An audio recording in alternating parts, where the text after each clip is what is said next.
Our scripture lesson this morning is from Joshua chapter 1, verses 1 through 9. After Moses, the Lord's servant, died, the Lord spoke to Joshua, Nun's son. He had been Moses' helper. My servant Moses is dead. Now get ready to cross over the Jordan with this entire people to the land that I am going to give to the Israelites. I am giving you every place where you set foot exactly as I promised Moses. Your territory will stretch from the desert and the Lebanon as far as the great Euphrates River, including all Hittite land up to the Mediterranean Sea on the west. No one will be able to stand up against you during your lifetime. I will be with you in the same way I was with Moses. I won't desert you or leave you. Be brave and strong, because you are the one who will help this people to take possession of the land which I pledged to give to their ancestors. Be very brave and strong as you carefully obey all of the instruction that Moses, my servant, commanded you. Don't deviate even a bit from it, either to the right or left. Then you will have success wherever you go. Never stop speaking about this instruction scroll. Recite it day and night so you can carefully obey everything written in it. Then you will accomplish your objectives and you will succeed. I've commanded you to be brave and strong, haven't I? Don't be alarmed or terrified, because the Lord your God is with you wherever you go. The word of God for the people of God. Thanks be to God.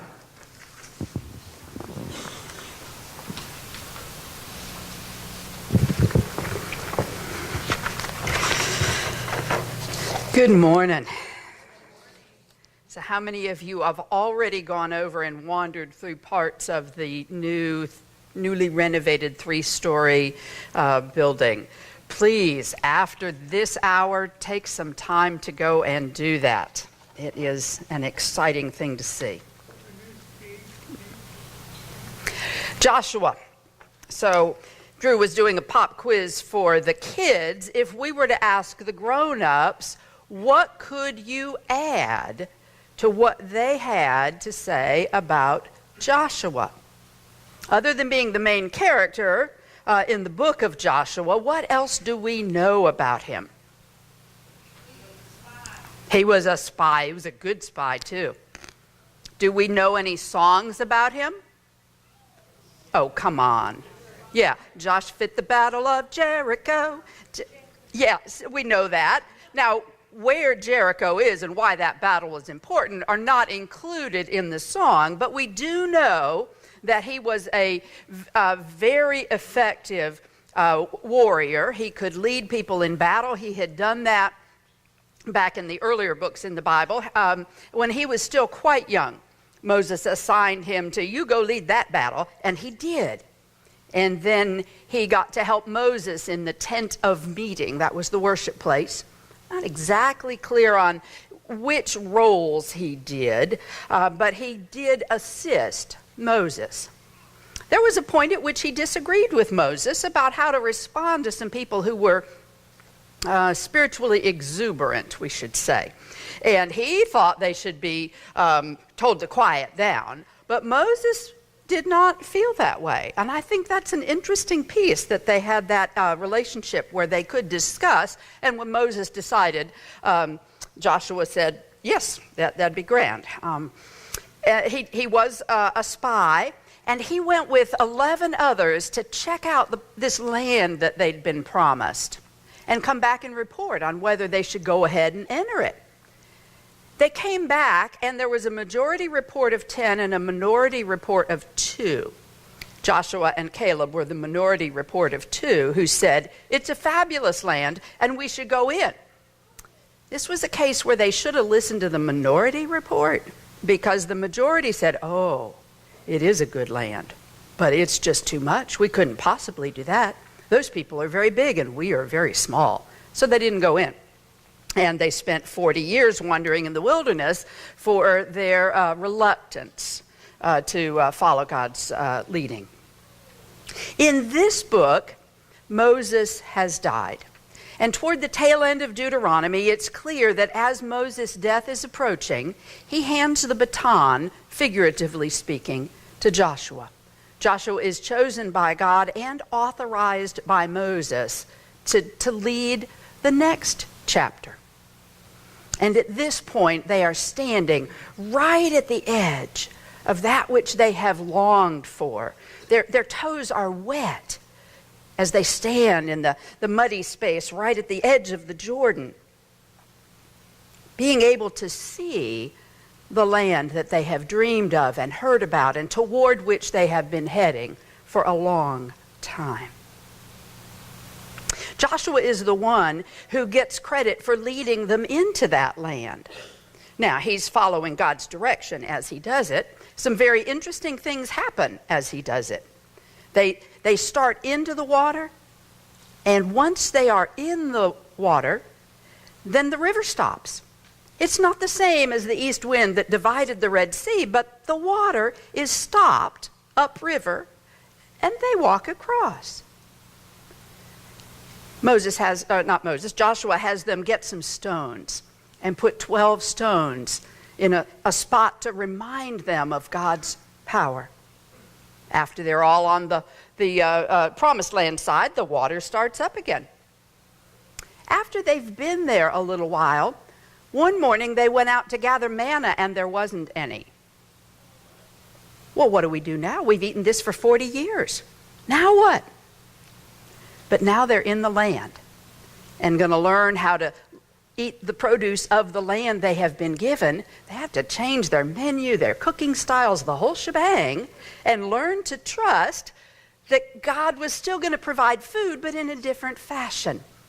It was going to be more ordinary, and they would have a different role in gathering it. It was not simply going to be just right out there, let's go get our day's share of it. It's not an exact parallel to where we are today, but there are some echoes and promises. Joshua led them into that land, and then he got to assign spaces to 12 tribes.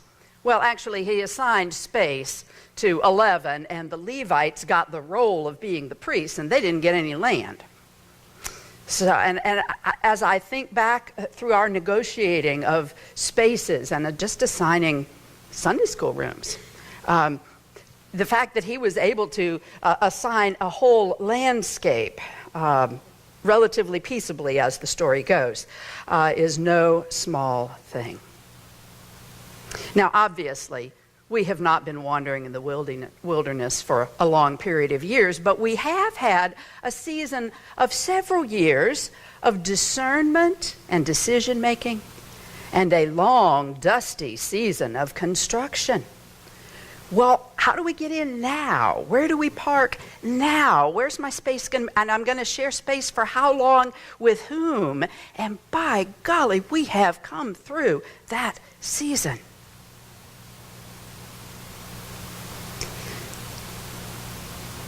And one of the things that those are sort of echoes. And in terms of promises, part of what I love about this story is that God keeps God's promises, but not always in any one generation. God makes promises that are going to take a whole succession of generations, a whole succession of leadership teams for those promises to come to fulfillment. There was the promise to Abraham and Sarah.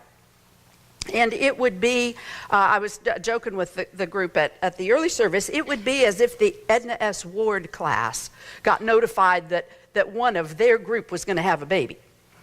And they're normally sharing pictures and news about great-grandchildren, not about themselves.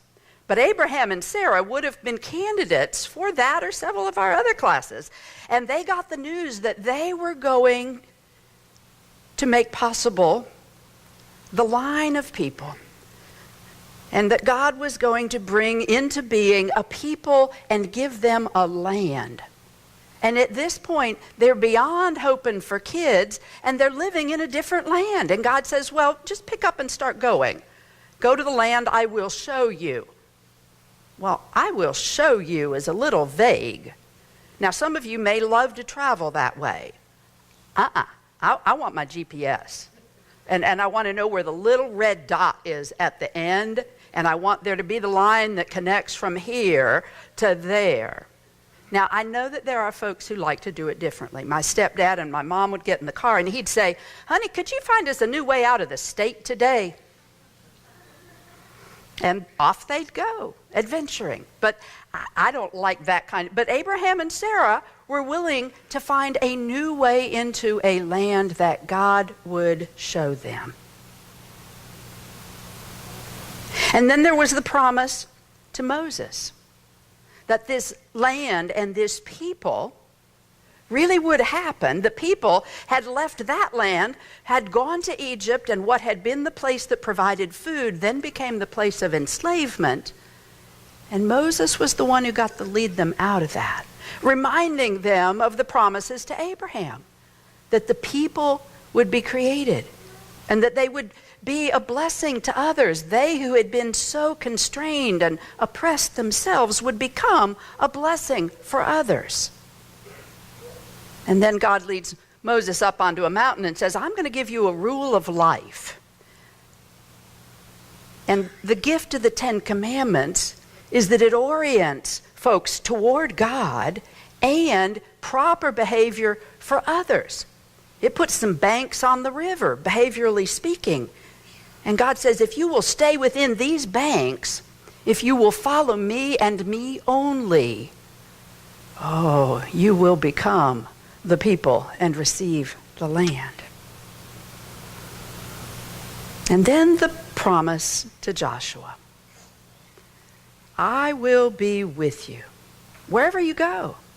Because they didn't have a map and a GPS for the promised land. The little dotted lines that said, oh, the tribe of Benjamin, you'll get this part. No, they didn't have that. But I will be with you wherever on that unmarked map you go. All those promises finally coming to fruition. It got me thinking about the promises that we make because we're a part of those people to whom God has made and kept promises. When we handed out Bibles to the third graders, there's the implicit promise. We're going to teach you about this. We're going to have Sunday school. We're going to have VBS. We're going to teach you about service by giving you chances to serve. We're going to teach you about community by growing you in community. We will do that. Promises that we make at baptism. Now, the fundamental commitment, of course, is to God, and yet the congregation gets asked the question, do you renounce your own, or do you reaffirm your own rejection of sin, your own profession of faith in Christ? And will you surround these persons before you, whenever we're baptizing, whether it's a child or an adult, with a community of love and forgiveness so that they may grow in their faith and be found faithful in their service to others? And we promise to be that community of love and forgiveness from one generation to the next, knowing that sometimes there's a long gap between the generations, sometimes a short one. At 8 o'clock this morning, Nola McCannell-Scruggs was sitting about there for children's time. Malachi was not sitting. Malachi was ambulating, proudly ambulating and walking.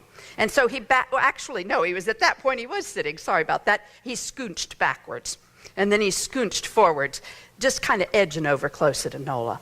And then he stood up, and he was kind of playing with her hair. And then he edged over in front of her and sat in her lap with every confidence that she would be thrilled and delighted. And she was, once she got over the surprise. And so there they sat, and I thought, what a Kingdom Kodak moment. That a younger one would count on a slightly older one to receive him and cradle him and help him grow in faith. There isn't any age at which we are too young or too old to not be surrounded by the care of others. When we gather in this place, when we gather in that sanctuary, figuratively speaking, we're sitting in the laps of those who went before us, knowing that their prayers, they may not have had our face and name in mind, but they had someone for whom they hoped. And we do that. We make promises to each other. We make promises at weddings. Will you? I will. Will you? I will. And we go through the litany of richer and poorer and in sickness and in health. And when we say those, we really have no idea the lengths to which we will go to keep those promises. We really don't know, which may be a blessing at that particular day. And under this laughter, there are tears, because I see those of you who have kept those promises and have showed the rest of us how to keep those promises and how to grow in our capacity to be a community of love and forgiveness, because we don't always keep them as well as we want. And we have to learn both how to forgive and be forgiven. Oh, we are people of promises. And promises to God that I will follow Jesus, that I will love God and my neighbor, that I will serve as best I can.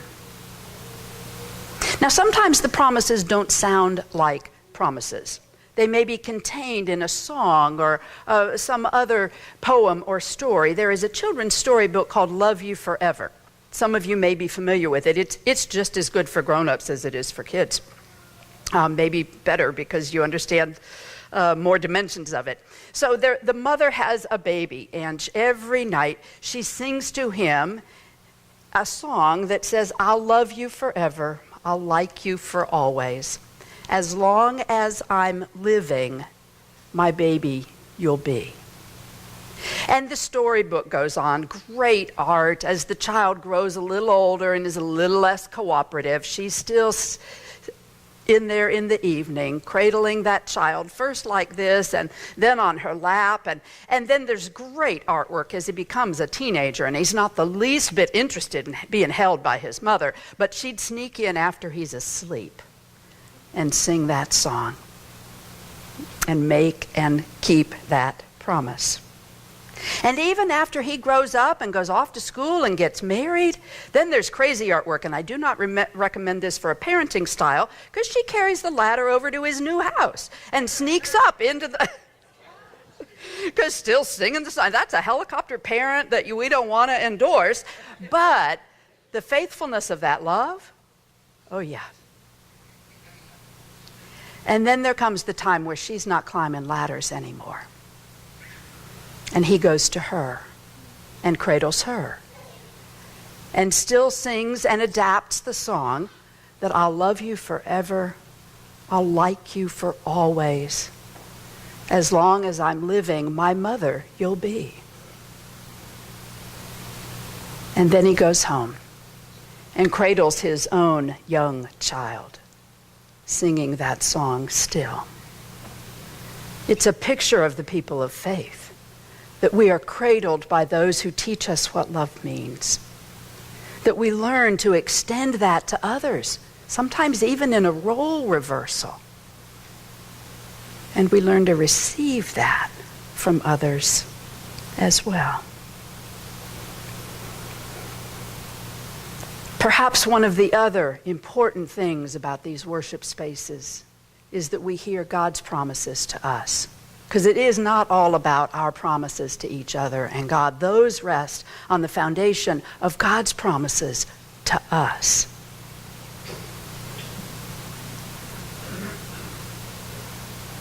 And because we have those promises, we're able to grow in that. And there will come points where we, at our profession of faith, say, yes, I will follow Christ. I will love God above all else. I will serve. The theme throughout Deuteronomy and Joshua is remember. Remember what God has done. Teach this to your children. Remember what God has done. Teach the instruction to each new generation so that they learn and remember on what God has done. Meditate. Make it so deep within you that even when you can't remember the words, you know the tune of what God has done.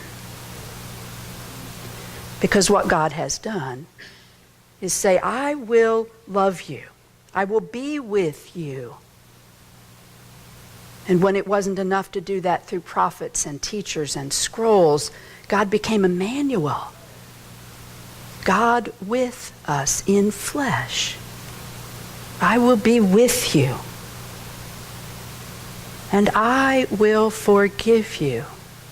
I've already forgiven you. And I will keep on doing that. And perhaps the most fundamental, I will love you forever. I will love you forever. There isn't any place that you go that is too far. There isn't any time in which God will not still be saying, I will love you, I will love you, I will love you forever. Amen.